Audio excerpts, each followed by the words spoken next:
Assalamu alaikum, dear students, honorable guardians, and other viewers. This is Chand Sultana, working as an English teacher at Matrapit Government Girls High School, Chandpur. I have already taken some online classes following the routine of the school.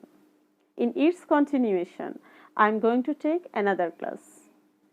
I am welcoming you to my English second paper class for the class of 9 and 10. Dear learners, are you ready with your pen and notebook? Let's begin. Look at the three sentences. Rasha loves her birthplace. The second one is Rasha loves the place where she was born. The third one is Rasha loves the place and she was born in it. The meanings of the sentences are Rasha loves her place. রাশা তার জন্মস্থানকে ভালোবাসে। The second one is রাশা স্থানটিকে ভালোবাসে যেখানে সে জন্মেছিল। The third one is রাশা স্থানটিকে ভালোবাসে এবং সেখানে সে জন্মেছিল। এই তিনটি সেন্টেন্সের মাঝে কি তোমরা কোনো মিল বা অমিল খুঁজে পাও? হ্যাঁ শিক্ষার্থীরা, মিলগুলো হলো অর্থগত বা ভাবগত, আর অমিলগুলো হলো গঠনগত। তিনটি বাক্য অর্থগত দিক থেকে একই হওয়া সত্ত্বেও এদের গঠন ভিন্ন, অর্থাৎ দেখতে তিন রকম, এবং তিনটি বাক্য তিনভাবে গঠিত হয়েছে। প্রথম সেন্টেন্সটিতে কোনো কনজাংশন নেই, শুধুমাত্র একটি সাবজেক্টে একটি ভার্ব দিয়ে গঠিত হয়েছে। দ্বিতীয় সেন্টেন্সটিতে একটি কনজাংশন রয়েছে ওয়ার। তৃতীয় সেন্টেন্সটিতে অ্যান্ড রয়েছে। এভাবে একটি সেন্টেন্সের ভাবের কোনো পরিবর্তন না ঘটিয়ে তিনভাবে লিখতে পারা বাক্যের শব্দ নিয়ে খেলার মতো। এটা খুবই আনন্দের। আমি আজকের ক্লাসে তোমাদের মাঝে সেই আনন্দটাই ছড়িয়ে দিতে চাচ্ছি। তোমরা নিশ্চয়ই বুঝতে পেরেছো আমরা আজকের ক্লাসে কি শিখতে যাচ্ছি। Transformation of sentences. It is known to you that there are 5 kinds of sentences according to the meaning. They are assertive, interrogative, imperative, optative, exclamatory. You have also learned how to transform them from one to another. Besides them, there are also 3 types of sentences. They are simple, complex, and compound. Now we are going to learn the structures of the sentences and their transformations. এই স্লাইডটিতে তিনটি সেন্টেন্সের গঠনের কিছু বর্ণনা দেওয়া হয়েছে। প্রথম আমরা সিম্পল সেন্টেন্স দেখে নেই। One subject, one finite verb, no conjunction. অর্থাৎ একটা সিম্পল সেন্টেন্সে একটা সাবজেক্ট থাকবে, তার একটা ফাইনাইট ভার্ব থাকবে এবং কোনো কনজাংশন থাকবে না। রাশা লাভস হার বার্থ প্লেস। এখানে রাশা সাবজেক্ট এবং আর কোনো সাবজেক্ট নেই, একটাই সাবজেক্ট। ভার্ব লাভস, এবং রাশা সাবজেক্টের সাথে ভার্ব লাভের সরাসরি সম্পর্ক রয়েছে, তাই লাভ ভার্বটি হলো ফাইনাইট ভার্ব। এখানে একটু বলতেই হয়, ফাইনাইট ভার্বসের অপোজিটে কিছু নন ফাইনাইট ভার্ব সেন্টেন্সে থাকতেও পারে, নাও থাকতে পারে। নন ফাইনাইট ভার্বস হলো 3 প্রকার: ইনফিনিটিভ, জিরান্ড এবং পার্টিসিপল। ইনফিনিটিভ ভার্বের আগে টু যোগ করে হয়, আর ভার্বের শেষে আইএনজি হয়ে জিরান্ড হয়। ইনফিনিটিভ এবং জিরান্ড সেন্টেন্সের মধ্যে নাউন হিসাবে ব্যবহৃত হয়, তাহলে এগুলোকে ভার্ব বলা যাবে না। এবার থাকলো পার্টিসিপল। পার্টিসিপল 3 ভাবে গঠিত হয়। প্রেজেন্ট পার্টিসিপল, ভার্বের প্রেজেন্ট ফর্মের শেষে আইএনজি, ফার্স্ট পার্টিসিপল ভার্ব 3, এবং perfect participle having plus verb 3। এই 3 প্রকারের পার্টিসিপলই অ্যাডজেক্টিভ হিসাবে বাক্যে ব্যবহৃত হয়, তাহলে সেগুলোকেও ভার্ব বলা যাবে না। আর আরো একটু সহজ করে বলতে গেলে, ওই ভার্বসগুলোর সাথে সাবজেক্টের সম্পর্ক থাকে না, ওই ভার্বসগুলোর সাথে সাধারণত মেইন ভার্ব অর্থাৎ ফাইনাইট ভার্বের সম্পর্ক থাকে অথবা অবজেক্টের সম্পর্ক থাকে, সরাসরি সাবজেক্টের কোনো সম্পর্ক থাকে না। ফাইনাইট ভার্বস সবসময় সাবজেক্ট অনুযায়ী পরিবর্তিত হয়। নন ফাইনাইট ভার্বের উপর কখনোই সাবজেক্টের কোনো প্রভাব আসে না। চলো এবার কমপ্লেক্স সেন্টেন্সের গঠন দেখে নেই। কমপ্লেক্স সেন্টেন্সে থাকবে টু সাবজেক্টস, অর্থাৎ দুটা সাবজেক্ট থাকবে, টু ফাইনাইট ভার্বস, দুটা সমাপিকা ক্রিয়া, সাবঅর্ডিনেটিং কনজাংশন। প্রিয় শিক্ষার্থীরা, সিম্পল সেন্টেন্স আমরা দেখেছি কোনো কনজাংশনই থাকবে না। রাশা লাভস হার বার্থপ্লেস, এখানে দেখো কোনো কনজাংশনই নেই, কিন্তু কমপ্লেক্স সেন্টেন্সে অবশ্যই একটি সাবঅর্ডিনেটিং কনজাংশন থাকবে। যেমন এখানে রয়েছে ডাব্লিউএস, সিন্স, এজ। ডাব্লিউএস বলতে কি বোঝায়? এখানে ডাব্লিউএস কোশ্চেন ওয়ার্ডকে বোঝানো হয় নাই। ডাব্লিউএস কোশ্চেন ওয়ার্ডগুলোই যখন কনজাংশন হিসাবে ব্যবহৃত হয় তখনকার কথা বলছি। ডাব্লিউএস ও, হোয়াট, হোয়েন, হাউ ইত্যাদি ইত্যাদি কিন্তু কনজাংশন হিসাবে ব্যবহৃত হয়। WS, since, as, because, that, if, unless, still ইত্যাদি ইত্যাদি। এই কনজাংশনগুলোর কোনো একটি যদি আমরা কোনো সেন্টেন্সে পাই তাহলে অবশ্যই আমরা ধরে নিব সেটা কমপ্লেক্সে আছে।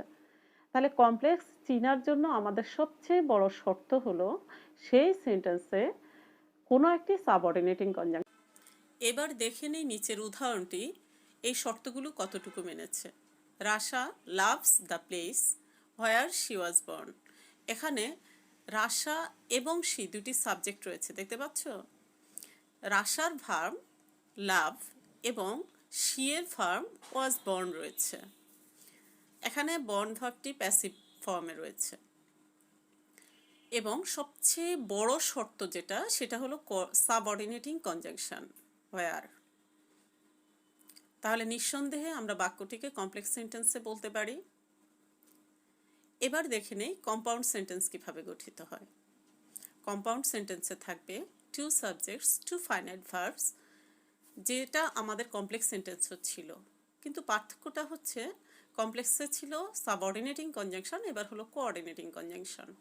কোঅর্ডিনেটিং কনজাংশনসগুলো আমি এখানে ব্রেকেটে দিয়ে দিয়েছি।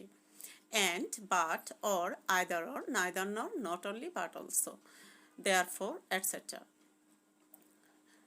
এবার উদাহরণটি কতটুকু শর্ত মেনেছে দেখে নেই।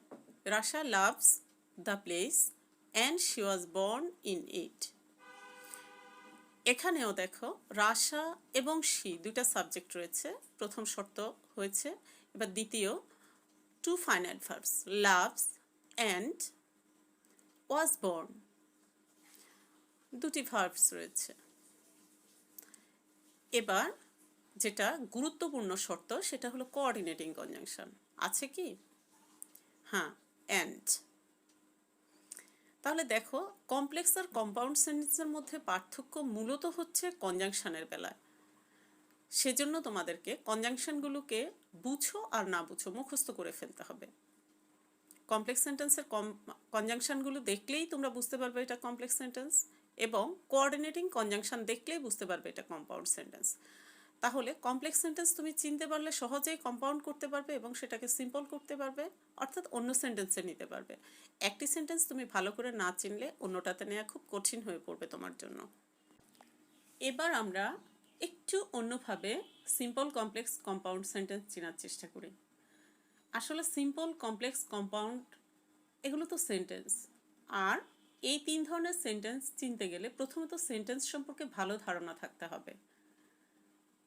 Sentence at least one subject and at least one finite verb, কমপক্ষে একটা সাবজেক্ট থাকবে এবং কমপক্ষে একটা ফাইনাইট ভার্ব থাকবে। কমপক্ষে কথাটা এই কারণে দেওয়া হয়েছে যে সিম্পল, কমপ্লেক্স, কম্পাউন্ড তিনোটাই সেন্টেন্স, কিন্তু কোনোটাতে একটা সাবজেক্ট, কোনোটাতে দুইটা সাবজেক্ট, কোনোটাতে একটা ফাইনাইট ভার্ব, কোনোটাতে আবার দুটা বা তার বেশি ফাইনাইট ভার্ব থাকতে পারে। তাহলে একটা সেন্টেন্সের শর্ত কমপক্ষে একটা সাবজেক্ট, একটা ফাইনাইট ভার্ব। এবার আসো সিম্পল সেন্টেন্স দেখে নেই।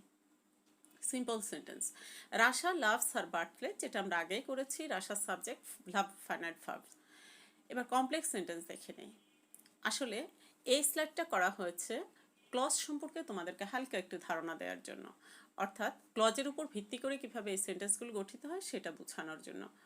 রাশা লাভস দ্য প্লেস, এখানে দেখো রাশা সাবজেক্ট, লাভ ফাইনাইট ভার্ব এবং এই সেন্টেন্সে কোনো ধরনের কনজাংশন নেই। কিন্তু এই অংশটা সম্পূর্ণরূপে একটা স্বাধীন বাক্য হওয়া সত্ত্বেও এটা একটা বড় বাক্যের অংশ হিসাবে ব্যবহৃত হয়েছে। যখনই একটা বাক্যের শর্ত মেনে একটা বড় বাক্যের একটা অংশ হিসাবে তৈরি হয়, গঠিত হয়, অর্থাৎ সেখানে আরও এরকম কিছু বাক্যাংশ থাকবে, তখন সেটাকে ক্লজ বলে। ক্লজ মানে খণ্ডবাক্য, অর্থাৎ ছোট ছোট বাক্য, ক্ষুদ্র ক্ষুদ্র বাক্য। একটা বড় বাক্যের মধ্যে ছোট ছোট বাক্যগুলোকে বলে ক্লজ বা খণ্ডবাক্য। তাহলে এখানে Rasha loves the place where she was born, এটা একটা বড় বাক্য। এই বাক্যের মধ্যে রাশা লাভস দ্য প্লেস, এটাতে কোনো কনজাংশন নেই, এটা সম্পূর্ণ স্বাধীন, এটা কিছুর উপর নির্ভর করে নাই, সেজন্য এটাকে বলে প্রিন্সিপাল ক্লজ, যার আরও নাম হলো মেইন ক্লজ বা ইন্ডিপেন্ডেন্ট ক্লজ। অন্যদিকে শি ওয়াজ বর্ন, এই অংশটার সাথে ওয়ার যোগ করা হয়েছে। ওয়ার আমরা পড়েছি সাবঅর্ডিনেটিং কনজাংশন। সাবঅর্ডিনেটিং কনজাংশন যুক্ত খণ্ডবাক্যটি সাবঅর্ডিনেট ক্লজ।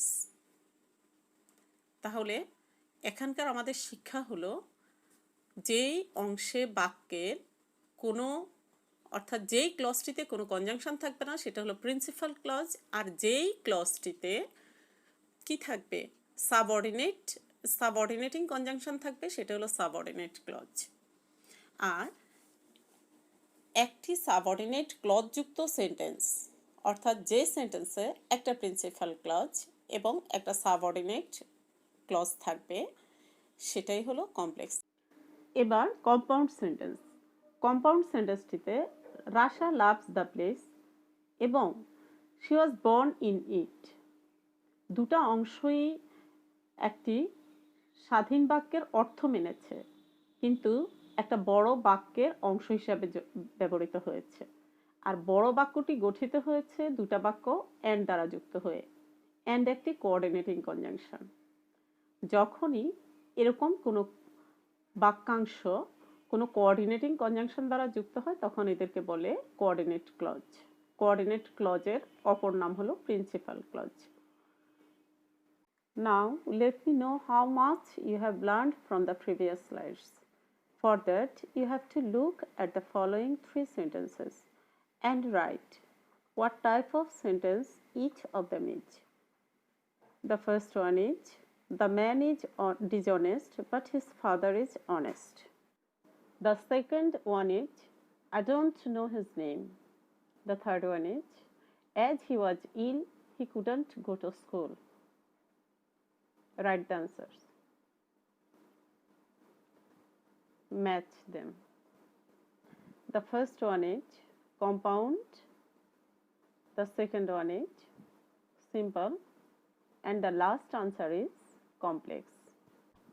আমি আশা করি তোমাদের উত্তর সঠিক হয়েছে। এবার আরো একটু ধৈর্য ধরে মনোযোগ দিয়ে শোনার পালা।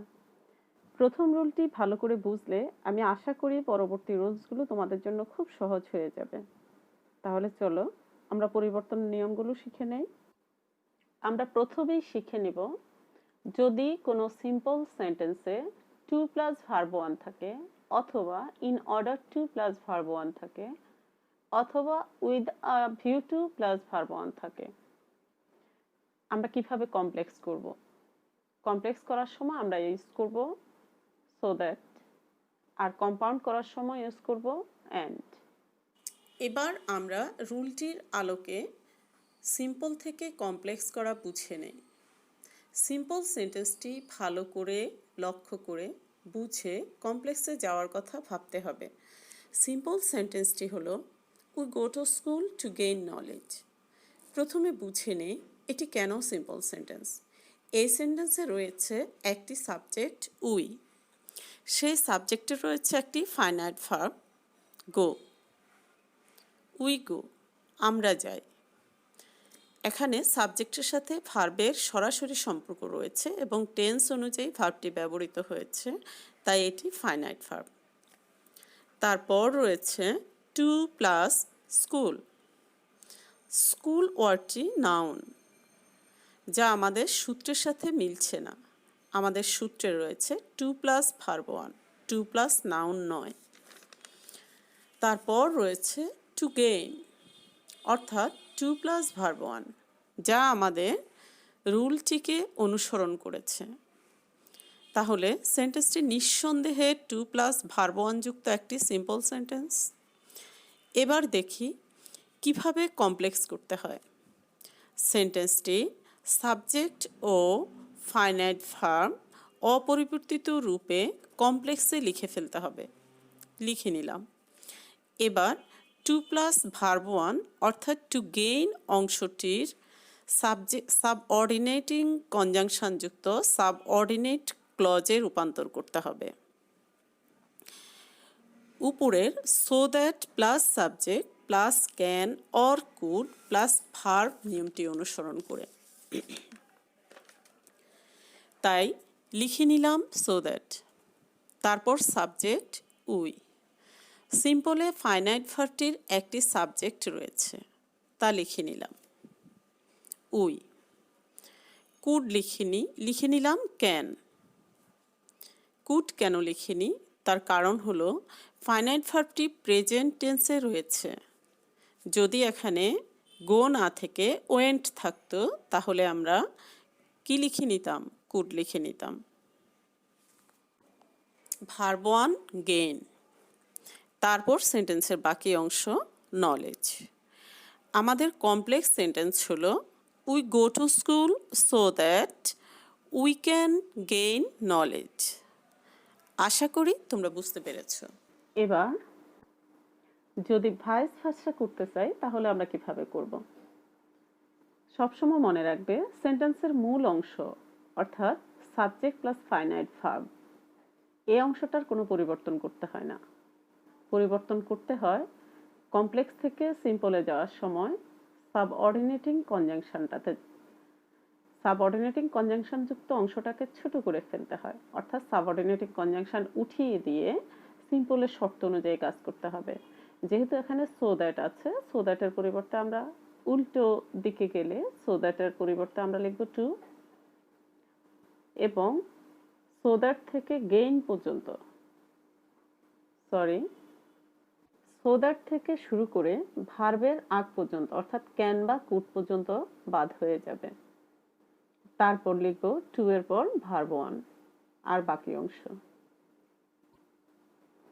এবার কম্পাউন্ডের পালা। প্রথমেই সিম্পল থেকে কম্পাউন্ড বুঝে নেই। কম্পাউন্ড এর শর্ত অনুযায়ী দুটো প্রিন্সিপাল ক্লজ আমাদের প্রয়োজন, অর্থাৎ কমপক্ষে দুটি সাবজেক্ট ও তাদের দুটি ফাইনাইট ভার্বস প্রয়োজন। উপরের রুল অনুযায়ী একটি সেন্টেন্সে ওয়ান টু ব্যবহার করতে হবে, আর ক্লজ দুটো যুক্ত হবে কোঅর্ডিনেটিং কনজাংশন অ্যান্ড দ্বারা। ওয়ান টু ব্যবহার করব আমরা টু প্লাস ভার্ব ওয়ান যুক্ত অংশটিতে, আর মূল অংশটা থাকবে অপরিবর্তিত, যা আমরা সিম্পল থেকে কমপ্লেক্স করার সময় করেছি। আর একটু খেয়াল রাখবে উদ্দেশ্যটা আমাদের প্রথমে, তারপর আমরা কি করি। সেজন্য ওয়ান টু যুক্ত সেন্টেন্সটি বাক্যের প্রথম লিখতে হবে। তাহলে চলো করে নেই। উই গো টু স্কুল, এটা মূল অংশ, এটা অপরিবর্তিত থাকবে। যেহেতু ওয়ান টু অংশটা প্রথমে আনতে হবে, প্রথম আমরা সাবজেক্ট দিয়ে শুরু করব। এই সেন্টেন্সটিতে, সিম্পল সেন্টেন্সটিতে সাবজেক্ট হলো উই, আমরা উই লিখলাম। তারপর ওয়ান টু লিখলাম। ওয়ান টু এই কারণেই লিখলাম যেহেতু সেন্টেন্সটি কিসে আছে, প্রেজেন্ট ইনডেফিনিট টেন্সে আছে। যদি পাস্ট ইনডেফিনিট টেন্সে থাকতো তাহলে আমরা ওয়ান্টেড টু লিখতাম। ওয়ান টু এর পর আমরা লিখব gain knowledge. Coordinating conjunction and লিখতে হবে সূত্র অনুযায়ী। তারপর আমরা লেখার কথা ছিল উই গো টু স্কুল, কিন্তু কম্পাউন্ড সেন্টেন্সের বেলায় যদি সাবজেক্ট একই হয় সেই ক্ষেত্রে দুবার সাবজেক্ট লেখার প্রয়োজন হয় না, প্রথম সেন্টেন্সে সাবজেক্ট লিখলেই হয়ে যায়। সেজন্য আমি এখানে আর উই লিখিনি, কিন্তু ভিন্ন সাবজেক্ট হলে সে সাবজেক্টটা লিখতে হবে। তাহলে আমাদের উত্তরটি দাঁড়ালো we want to gain knowledge and go to school. এবার যদি কমপ্লেক্স থেকে কম্পাউন্ডে যাওয়াটা ব্যাখ্যা করি, সো দ্যাট আমাদের সাবঅর্ডিনেটিং কনজাংশন অবশ্যই কম্পাউন্ড সেন্টেন্সে সে সো দ্যাট রাখা যাবে না, সেখানে আনতে হবে একটি কোঅর্ডিনেটিং কনজাংশন। তাহলে কোঅর্ডিনেটিং কনজাংশন সূত্র অনুযায়ী আমরা অ্যান্ড ব্যবহার করব।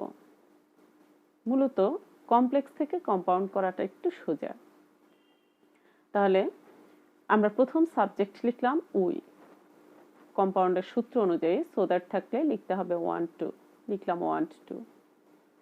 কোন অংশটা নিয়ে কাজ করব? যে অংশটাতে সো দ্যাট রয়েছে, অর্থাৎ সাবঅর্ডিনেট ক্লজ অংশটা নিয়ে। তাই লিখলাম we want to gain knowledge and বাকি অংশ ভার্ব থেকে লিখে ফেলবো উই গো টু স্কুল। তিনটা সেন্টেন্সের মধ্যে যে জিনিসটা লক্ষ্য করবে তোমরা সেটা হচ্ছে সিম্পল হচ্ছে ছোট্ট একটা সেন্টেন্স, ছোট্ট একটা বাক্য যেখানে একটা সাবজেক্ট একটা ফাইনাইট ভার্ব থাকবে। এই বাক্যটাকে কমপ্লেক্স এবং কম্পাউন্ডে গিয়ে বাড়াতে হবে। তাহলে বাড়াতে হলে আমরা কোন অংশটা নিয়ে কাজ করব? স্ট্রাকচারের যে অংশটা আমাদের চোখে পড়বে সেই অংশটাতে কাজ করব আমরা। টু গেইনকে আমরা লিখেছি so that we can gain. আবার অন্যদিকে টু গেইনকে কম্পাউন্ড করার সময় আমরা লিখেছি we want to gain knowledge. আর মূল অংশ উই গো টু স্কুল। তিনটা সেন্টেন্সে অর্থাৎ সিম্পল সেন্টেন্সে যা আছে কমপ্লেক্স এবং কম্পাউন্ড সেন্টেন্সে ঠিক তাই। এবার ভাইস ভার্সা। ভাইস ভার্সা করতে গেলে আমাদেরকে ওয়ান টু যুক্ত অংশটাকেই টু প্লাস ভার্ব ওয়ানে নিতে হবে, আর বাকি যে অংশটা সেটা মেইন ক্লজ হিসাবে লিখে নিব। সিম্পল সেন্টেন্সে প্রথমেই তো সাবজেক্ট বসবে, তারপর ফাইনাইট ভার্ব। অবশ্য কখনো কখনো তোমরা ইনফিনিটিভ দিয়েও সেন্টেন্স শুরু করতে পারো, যেমন টু গেইন নলেজ কমা দিয়ে উই গো টু স্কুল এভাবে লেখা যেতে পারতো। তাহলে আমরা সেন্টেন্সটা সাবজেক্ট দিয়ে শুরু করি উই গো টু স্কুল। এবার ওয়ান টুর অংশটাকে কিভাবে ছোট করব? ভার্বের আগে টু বসিয়ে দিব, ভার্ব এখানে গেইন, টু গেইন নলেজ, আর বাকি অংশটা বাদ হয়ে যাবে।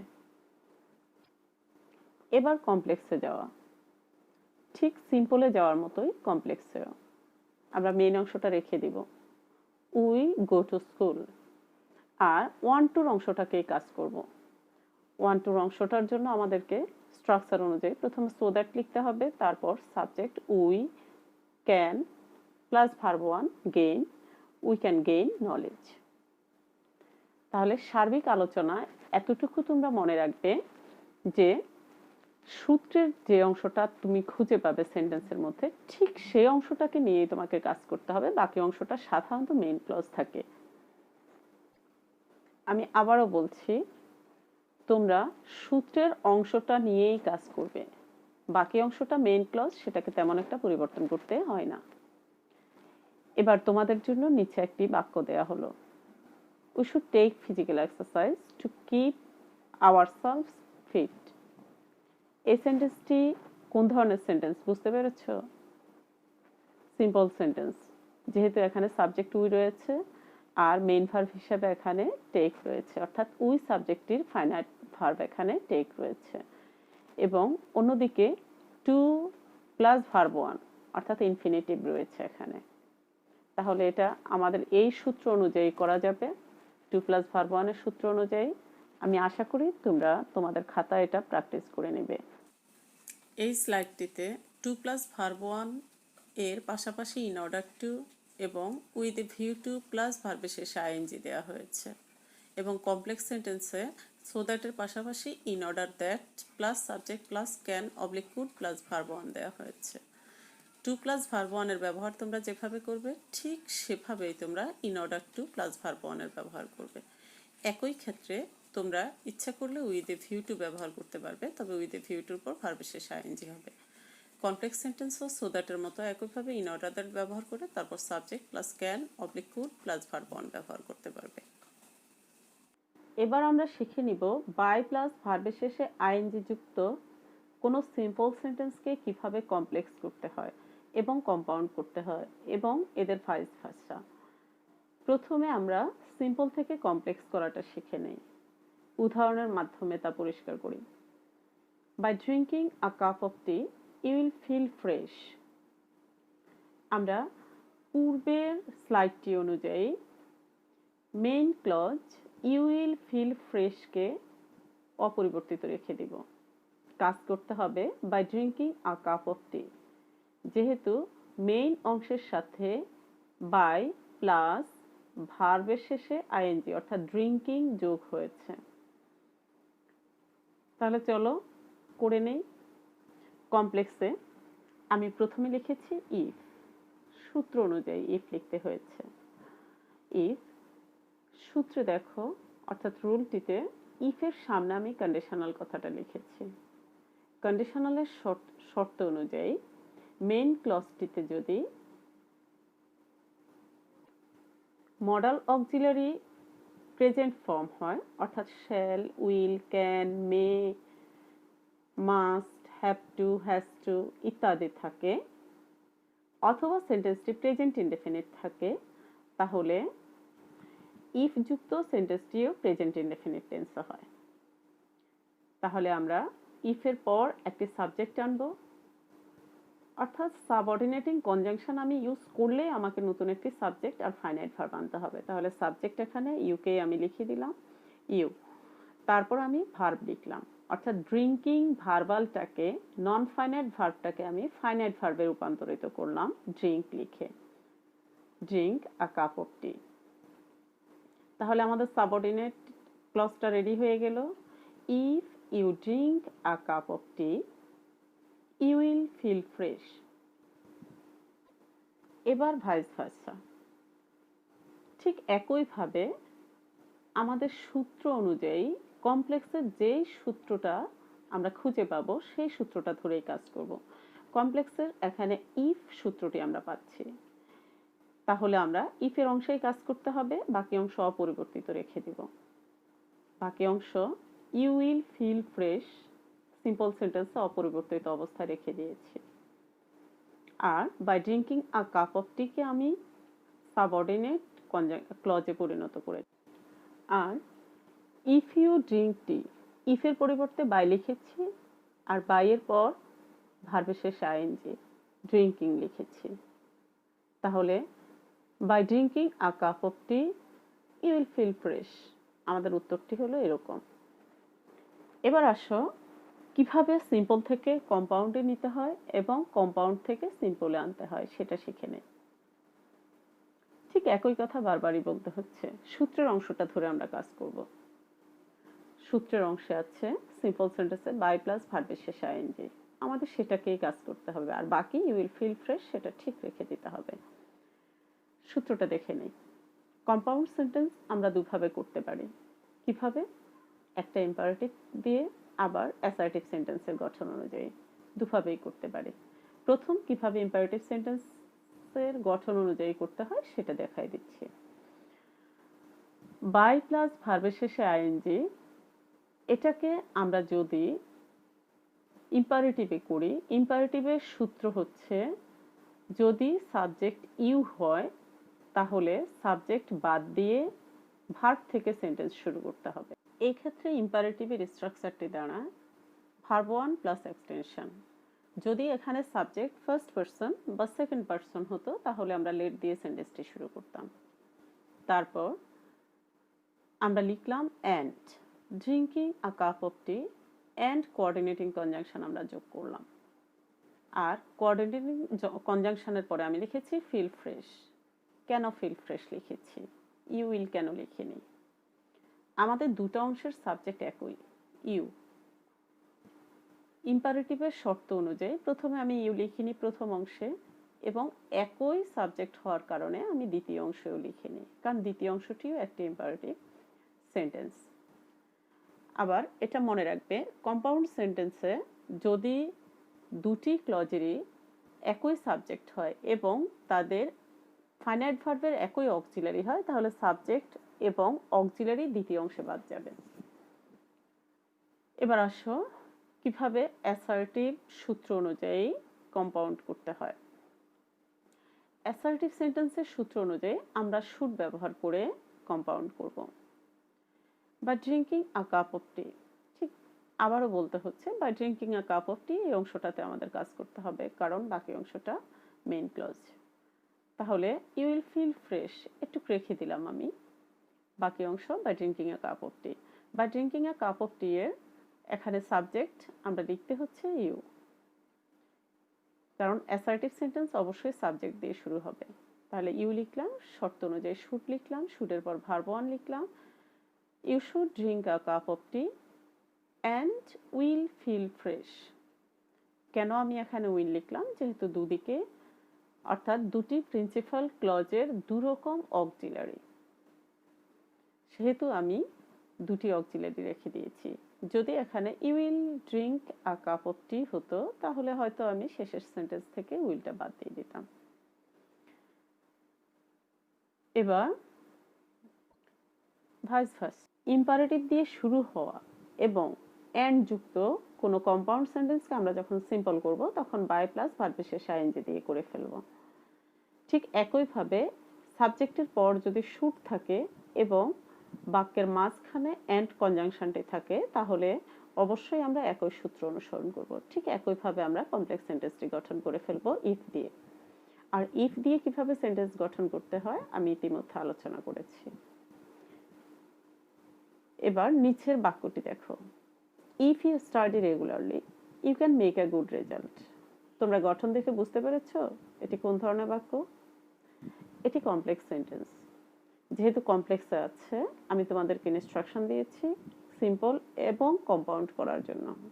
তাহলে তোমরা সূত্র অনুসরণ করে এবং নিচের উদাহরণগুলো আবার একটু দেখে কাজটি করে ফেলতে পারবে। এবার একটু ভালো করে স্ট্রাকচার চার্টটি দেখো।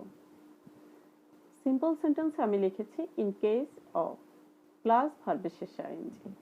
ইন কেস অফ প্লাস ভার্বের শেষে আইএনজি বলতে বোঝায় এই ক্ষেত্রে, অর্থাৎ এই কাজটা করার ক্ষেত্রে যদি তুমি এটা করো, এটা বোঝায়। আর কমপ্লেক্স সেন্টেন্সের ঠিক আগের স্লাইডের মতোই আমি ইফ লিখেছি, সাথে ইন কেস লিখেছি। কম্পাউন্ডের ঠিক আগের মতোই অ্যান্ড দিয়ে ইম্পারেটিভ এবং শুড দিয়ে অ্যাসার্টিভ গঠন করার কথা বলেছি। তার মানে আগের স্লাইডের সূত্র আর এই সূত্রটি প্রায় সেম, শুধুমাত্র বাইয়ের জায়গায় আমরা এখানে ইন কেস অফ ব্যবহার করেছি এবং ইফ এর পাশাপাশি আমরা ইন কেস ব্যবহার করেছি। উদাহরণটি দেখে নেই, in case of drinking a cup of tea you will feel fresh.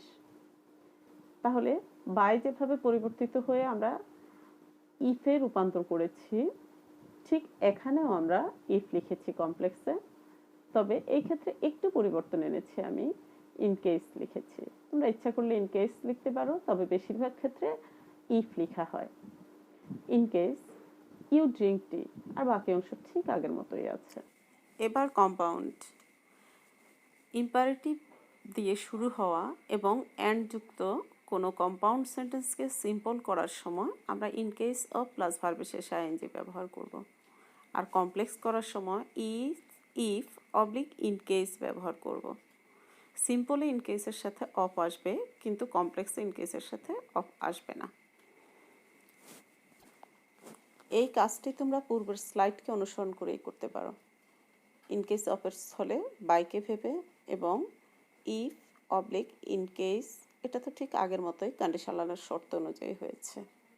এবার তোমাদের অনুশীলনের জন্য একটি বাক্য নিচে দেওয়া হলো। এই সেন্টেন্সটি ইন কেস দিয়ে শুরু হয়েছে, সাথে অফ নেই, তার মানে এটি একটি কমপ্লেক্স সেন্টেন্স, তাই তোমাদেরকে এটি সিম্পল এবং কম্পাউন্ডে নিতে হবে। ইন কেস অফ দিয়ে আমি আরেকটি স্ট্রাকচার দিয়েছি। এটি প্রয়োজন হবে যদি কমপ্লেক্স এবং কম্পাউন্ড সেন্টেন্সে ভিন্ন সাবজেক্ট হয়, অর্থাৎ ফর ডিফারেন্ট সাবজেক্ট। তাহলে চলো উদাহরণ দিয়ে করে নেই। In case of his standing first in the examination his father will give him a nice gift. Complex করার শর্ত অনুযায়ী আমরা ইন কেসের পরিবর্তে ইফ লিখে নিলাম। দেখো, প্রথম অংশে আছে হি ইজ স্ট্যান্ডিং ফার্স্ট। এখানে মূল সাবজেক্ট হিজ ফাদার, কিন্তু হি ইজ স্ট্যান্ডিং ফার্স্ট। এই পসেসিভটিকে হিজ বলতে কি বোঝানো হয়েছে? সে, অর্থাৎ তার প্রথম হওয়ার ক্ষেত্রে তার বাবা তাকে পুরস্কার দিবে। তাহলে এখানে ভার্বাল স্ট্যান্ডিং এর সাবজেক্ট মূলত ছিল হি, যেটাকে হিজ করা হয়েছে, আর অন্যদিকে সাবজেক্ট হলো হিজ ফাদার। হিজ কখনো সাবজেক্ট হয় না, হিজ হলো পসেসিভ অ্যাডজেক্টিভ। এবার তাহলে কমপ্লেক্স করি। ঠিক আগের নিয়মটি এখানে প্রযোজ্য। একটু পার্থক্য হলো এখানে দু রকম সাবজেক্ট। ইফের পর আমরা প্রথম সেন্টেন্সের পসেসিভকে সাবজেক্ট লিখেছি, হিজকে হি করেছি, আর ভার্ব এনেছি স্ট্যান্ডস। কেন স্ট্যান্ডস এনেছি? যেহেতু পরের সেন্টেন্সে আছে উইল গিভ, কন্ডিশনালের সূত্র অনুযায়ী। কন্ডিশনালের সূত্রটা আমি আগেই দেখিয়ে দিয়েছি, তোমাদের খুব একটা কষ্ট হওয়ার কথা না। আর কম্পাউন্ড কিভাবে করেছি দেখো। কম্পাউন্ডে আমি লেট দিয়ে শুরু করেছি। কেন লেট দিয়ে শুরু করেছি? আমি আগেই বলেছি যদি ইম্পারেটিভ সেন্টেন্সে সাবজেক্ট ইউ হয় তাহলে ইউ না লিখে ভার্ব ওয়ান দিয়ে সেন্টেন্স শুরু করতে হয়। আর যদি সাবজেক্টটা ফার্স্ট পারসন বা থার্ড পারসন হয় এই ক্ষেত্রে লেট দিয়ে শুরু করতে হয়। অর্থাৎ লেটের পর নাউন বা প্রোনাউনের অবজেক্টিভ ফর্ম বসে। লেটের পর অবজেক্টিভ ফর্ম লিখে তারপর লিখব ভার্ব ওয়ান। লেটের পর সর্বদা ভার্বের প্রেজেন্ট ফর্ম বসে। Let him stand first in the examination এবং কোঅর্ডিনেটিং কনজাংশন অ্যান্ড এনেছি।